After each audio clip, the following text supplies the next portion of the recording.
All right, go ahead. I wanted to take just a minute to tell a little bit more of the rest of the story.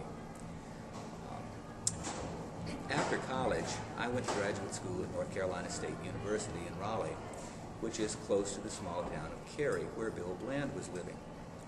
And every Monday night, he would come over to my house. I had a little house about 3 blocks from the Salvation Army Community Center, so that should kind of give you some idea of what the neighborhood was like. Every Monday night, he would come over to my house and cry on my shoulder and drink everything in my refrigerator except the milk, telling me what a hard time he was having with a troop in Cary, North Carolina. The scoutmaster was a man named John Ryder, who was the #2 engineer at General Electric. And I figured that it was either Bill's liver or my budget, and the best thing that I could do to save him from himself would be to sign on with that troop. Now, Mr. Ryder was originally from the Netherlands. He was Dutch, and he had a son, and he wanted his son to have the best possible experience in Scouts. Mr. Ryder had not had that experience. He'd been a prisoner of the Germans throughout World War II. His wife was German. He said it was very convenient because he already knew how to follow orders in German. And they had a severe disagreement over the Scouts because Mrs. Ryder had very bad experience with Hitler Youth and so forth. And Mr. Ryder had other ideas, but he didn't have any real experience with the Scouts. But being an executive, he searched for people like me and Bill that had some experience and could help him. And so Bill and I ran that troop for about a year and a half. When we were in Troop 3 together, I think I mentioned before that I was about number 8. We made our very first camping trip, Old Camp Tuscarora, in March of 1963. And like the Prozark Keisters, it was me and Glenn Sykes, the 2 oldest Bland brothers, a fellow named Mark Adams and a fellow named Clint Jackson, sort of the core of our old troop. And Bill and I had camped together for 10 years or so. And we took over that troop in Cary and worked with the boys, and they paid us back for every rotten thing we ever did. And one of our biggest trips in 1972, I think it was the last one I went on, we took the entire troop to Linville Gorge. There was nobody up there but us and the Army Special Forces, and I think we outpaced them. And as I mentioned before, I wound up in Northwest Georgia Council purely by chance. And I worked with the Scouts there now for 8 years. The time that John Sykes operated on my head with a Sprite bottle, but that's another story. I am going to take about 7 minutes, and I'm going to start at the beginning, and then I'm going to get up and let those guys do their thing. Okay, so are you ready to start? I'm ready. I'm rolling right now. Okay. My name is Richard Wynn. I was in Scout Troop 3 from 1963 to 1967.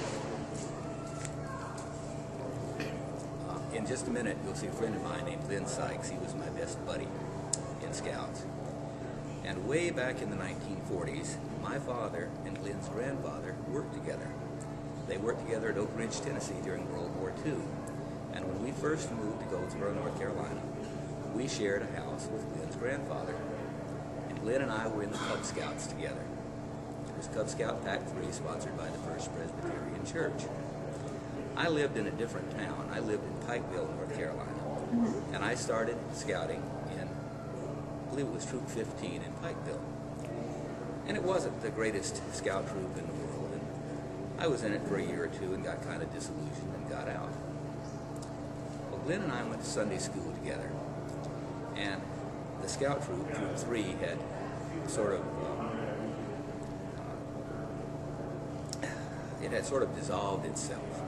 And in 1962, C.H. Weston was called out of retirement to come and live at Dudley, North Carolina at our scout camp, with the proviso that he would be the scoutmaster of the new Troop 3. So every Sunday, Glenn would work on my head. And I'd say, yeah, man, I'm 14 years old. That's kid stuff. And he'd and say, no, you've got to come to this troop, you've got to come to this troop, you've got to come to this troop. So at the very end of 1962, just about this time of year, I went to the troop meeting, and the scoutmaster was C.H. Weston, and I think I was the 8th scout. Tom Bland was my patrol leader in Apache Patrol, and later I became his assistant patrol leader.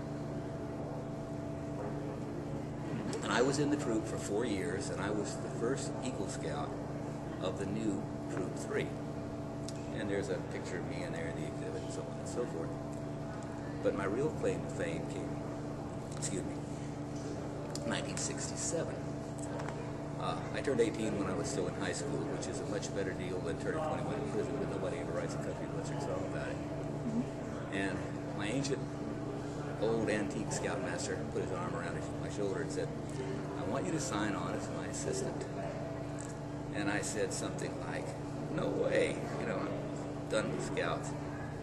And besides that, you've already got a couple of assistants.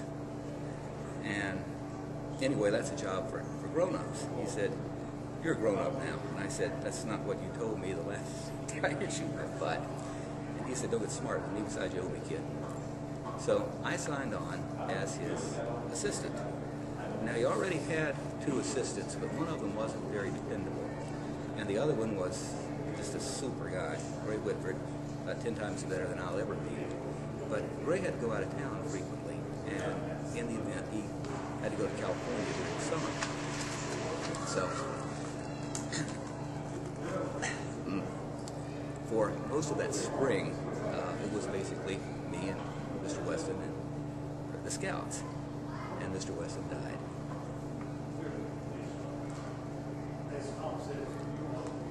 And I wound up with the troop for the rest of the summer.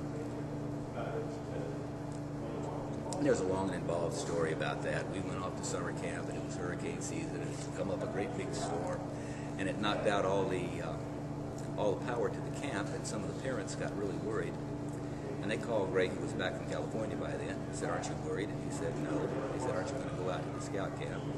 He said, no. So the delegation of parents came out there anyway, and I was asleep in my tent. And the boys would not wake me up. Apparently, I was somewhat dispositionally challenged. And they called the senior patrol leader, and he handled the whole thing.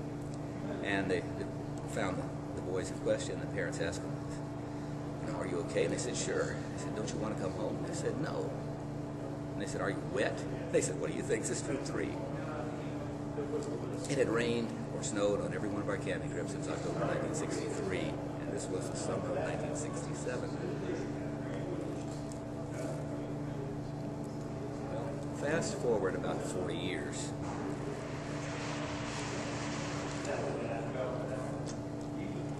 My family moved to Calhoun, Georgia. I was not thinking about scouts at all. In fact, I'd had about 11 years of Cub Scouts, and I was pretty fed up with it, and wouldn't even take my 2 youngest sons to scout meetings. Well, they joined a troop there. They went on their first camping trip. When they came back, I asked, well, where did you go? And my number 2 son said, Camp Weston. And my number 3 son said, yeah, they spelled it right, too. And this camp is on Lake Allatoona. It's now called Weston Venture Base. It was Camp C.H. Weston, founded by C.H. Weston in 1948 for colored scouts in the days of segregation. He was scout executive for Northwest Georgia Council, which is where I'm located now. And there's a monument to him. It was dedicated in 1997. There's a color and a black and white photograph of it in the display. And I work with, even though my sons are grown up now, my 3rd boy made Eagle Scout in 2006, I still work with Troop 39 in Calhoun. I'm Troop Committee on the Training and Equipment Chairman or Coordinator, whatever they call it. And I'm also the Vice Chair of the Council Eagle Scout Board of Review. And Thursday night, from right before I came up here, we conducted an Eagle Scout Board of Review for a very strong candidate. So I get to see America's best and brightest in several different ways. can pause you.